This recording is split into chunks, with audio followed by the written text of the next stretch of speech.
Tanaman beracun mengiringi sejarah tragedi manusia yang harus mati karena dipaksa atau sukarela menelannya.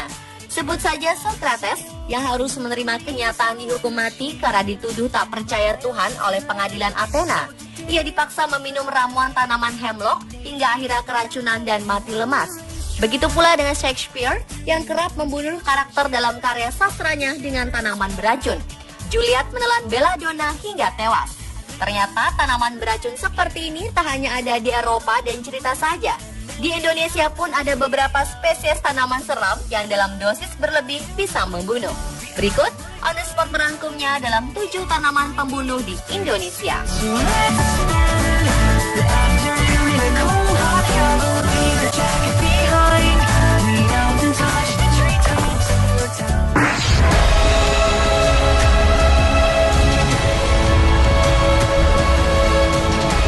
Daun dan getah tanaman jarak banyak digunakan untuk pengobatan tradisional. Tapi siapa sangka biji jarak adalah pembunuh yang mematikan. Memakan 2 biji jarak sudah cukup membunuh seseorang. Pada April 2013, Gedung Putih dihebohkan dengan sebuah surat yang ditujukan untuk Presiden Amerika, Barack Obama, yang di dalamnya terlampir racun ricin. Ricin merupakan senyawa sampingan yang dihasilkan dari pengolahan biji tanaman jarak. Senyawa ini dapat mengakibatkan orang tewas karena gangguan sistem peredaran darah dan pernapasan. Saat ricin masuk dalam tubuh, 1 molekul ricin akan membunuh 1 sel.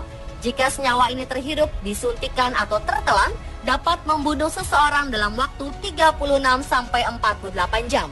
Para ahli media mengatakan ricin merupakan pembunuh ganas sekuas virus antraks. Dan bahayanya lagi, sampai saat ini belum ditemukan penawarnya.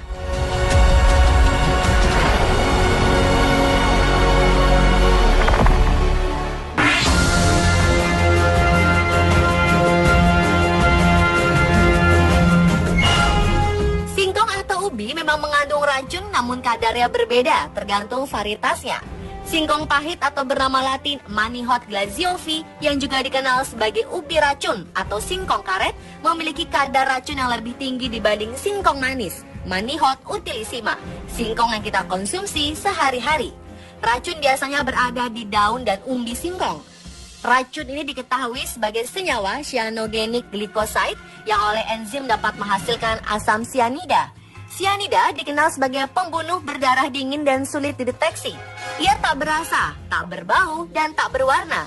Satu-satunya indikator untuk mengetahui sianida ada pada singkong adalah warna kebiruan yang muncul pada umbi bila lama terpapar udara. Racun sianida akan jauh berkurang bila dipanaskan. Banyak korban keracunan akibat salah dalam pengolahan singkong karena memasak umbi dan daunnya tidak sempurna.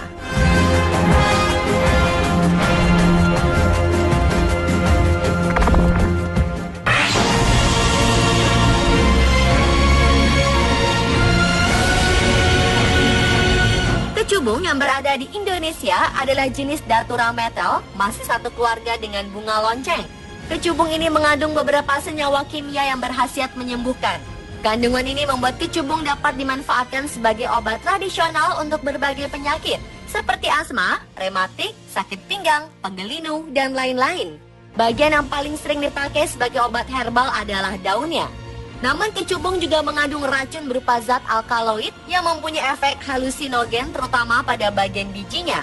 Efek yang ditimbulkan bila kecubung dikonsumsi melebihi takaran adalah mual, muntah, sesak napas, hingga pusing, halusinasi, dan akhirnya berujung pada kematian. Dalam beberapa kasus ditemukan penggunaan racun biji kecubung untuk bunuh diri.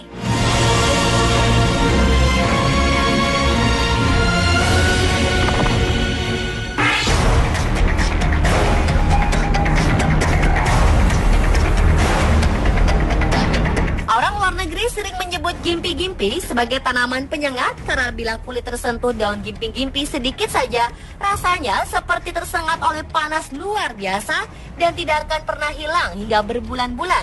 Tanaman ini diketahui pernah membunuh hewan dan manusia. Biasanya tumbuh di hutan timur laut Australia dan hutan Maluku Indonesia.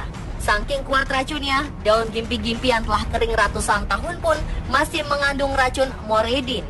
Racun ini biasanya terdapat pada bulu tanaman gimpi-gimpi. Bila Anda ke hutan dan melihat tanaman ini, segeralah menjauh. Berada di dekatnya juga beresiko terkena racun. Dengan efek racun yang begitu dahsyat, tentara Inggris pernah tertarik pada tanaman ini dan berniat menjadikannya senjata biologis pada akhir 1960.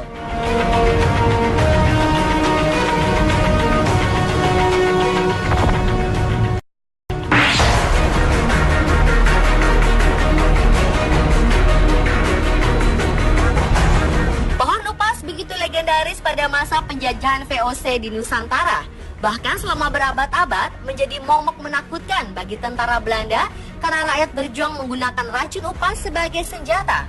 Sampai pada akhirnya Letnan Gubernur Thomas Stanford Raffles mengutus Thomas Horsfield, naturalis asal Amerika Serikat, untuk mempelajari racun pohon tersebut.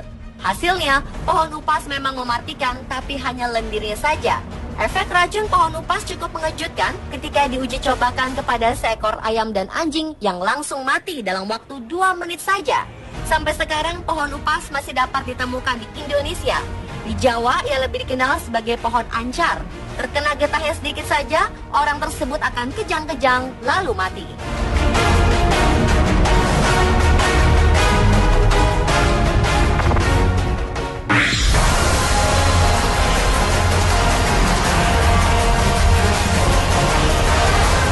Kembang trompet itu tanaman berbunga asli di daerah tropis Amerika Selatan, namun ditemukan di semua dunia termasuk Indonesia.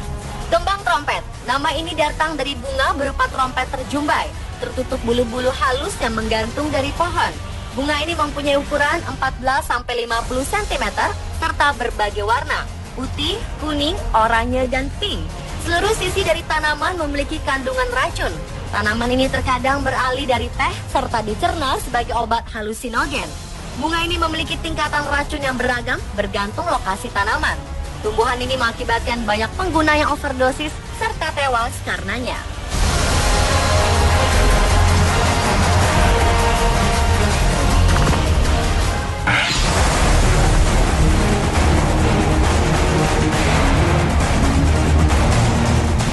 Strychnine lebih dikenal sebagai kacang racun atau tombol Quaker, yaitu pohon asli India serta Asia Tenggara.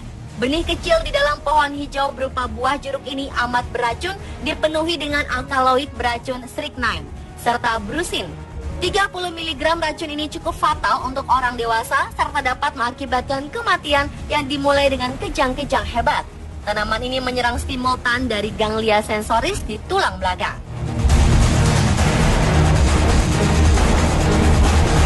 Pemirsa, itulah 7 tanaman pembunuh di Indonesia versi On The Spot.